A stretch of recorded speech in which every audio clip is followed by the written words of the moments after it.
আসসালামু আলাইকুম। আশা করি সবাই ভালো আছেন। আজকে আমি এসেছি কুমিল্লা মুরাদনগর উপজেলার পাণ্ডুঘর গ্রামে। মূলত এখানে আমি আমার এক আত্মীয়র বাসায় এসেছি।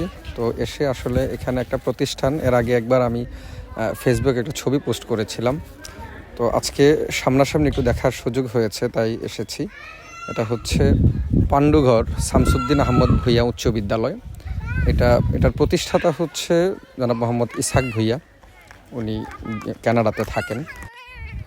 সবচেয়ে মজার বিষয় হচ্ছে যে স্কুলটি এখানে নির্মাণ হয়েছে, এটা হচ্ছে 10ম শ্রেণী পর্যন্ত। এটা এমপিওভুক্ত হয় নাই, এখনও হচ্ছে ওনাদের ব্যক্তিগত অর্থায়নেই হচ্ছে স্কুলটা পরিচালিত হয়।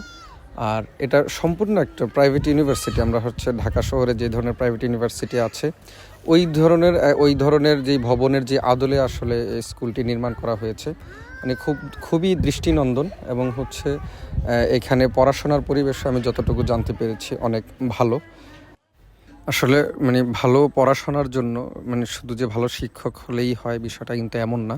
সুন্দর একটি পরিবেশও কিন্তু অনেক বড় ভূমিকা পালন করে, যেটা আসলে মানে খুব একটা প্রত্যন্ত গ্রাম, কিন্তু আমি যদি বলি খুব পল্লী একটা গ্রাম। এখানে এত সুন্দর একটা প্রতিষ্ঠান আসলে শুধুমাত্র মানে শিক্ষানুরাগী মানুষ না হলে আসলে এই ধরনের চিন্তাভাবনা থেকে এই গ্রামে এমন একটা সুন্দর একটা স্কুল করা আসলে সম্ভব না। তো আমরা চাইবো সকল বিত্তশালী মানুষ যারাই আছেন, আপনারা আসলে শিক্ষার পেছনে হচ্ছে আপনাদের মনোনিবেশ করা দরকার, সুন্দর এবং আধুনিক একটি জাতি বিনির্মাণে। সবাই ভালো থাকবেন, সুস্থ থাকবেন। আসসালামু আলাইকুম।